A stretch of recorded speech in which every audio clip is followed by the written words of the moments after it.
শক্তিশালী ইংল্যান্ডকে এভাবে রুখে দিবে ঘানা, কেউ কি সেটা কল্পনা করতে পেরেছিল? আবার কেউ কি এটাও কল্পনা করতে পেরেছিল ঘানার বিপক্ষে ইংল্যান্ডের পুরো ম্যাচ জুড়ে তাদের অধিনায়ক হ্যারি কেন অত্যন্ত বাজে ফুটবল খেলবেন? আচ্ছা ধরুন ম্যাচের ৮৬তম মিনিটে গোলপোস্টের মাত্র ৬ গজ দূরে থেকে একেবারে ফাঁকায় বল পেয়েও যেভাবে বারের উপর দিয়ে বলটি উড়িয়ে মারলেন তিনি, তা কি অবিশ্বাস্য নয়? এবং তা কি ক্ষমার অযোগ্য নয়? এখানেই মেসি রোনালদোর সাথে কেইনের আকাশ পাতাল তফাৎ। মেসি রোনালদো ক্যারিয়ার জুড়ে এমন চাপের মুখে ম্যাচ বের করে এনেছে, দলকে ট্রফি জিতিয়েছেন, আর কেইন বারবারই এমন মহাগুরুত্বপূর্ণ মুহূর্তে খেই হারিয়ে ফেলেন।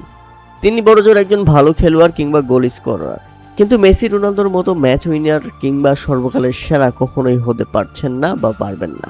এ ম্যাচে ৭৯% পজিশন, ১৯টা শট, কিন্তু একটাও গোল করতে পারেনি ইংল্যান্ড। ঘানার জন্য এই রেজাল্টটা অনেক গুরুত্বপূর্ণ। নকআউটে যাওয়ার সুবর্ণ সুযোগ তৈরি হয়েছে ঘানার জন্য। ক্রোয়েশিয়ার সাথে হারলেও তৃতীয় হয়ে সেকেন্ড রাউন্ড বা নকআউট পর্বে যাওয়ার সম্ভাবনা ঘানার সামনে। রীতিমতো জান দিয়ে চেষ্টা করেছে ঘানা, দু একটা কাউন্টার করেছে, তবে সত্যি বলতে এই ড্র ঘানার জন্য নকআউট পর্বের সম্ভাবনার বড় একটা রেজাল্ট। আমার মনে হয় ঘানা সত্যি প্রশংসার দাবিদার, বিশেষ করে তাদের ডিফেন্স প্রচুর প্রশংসা কুড়িয়েছে এই ম্যাচে।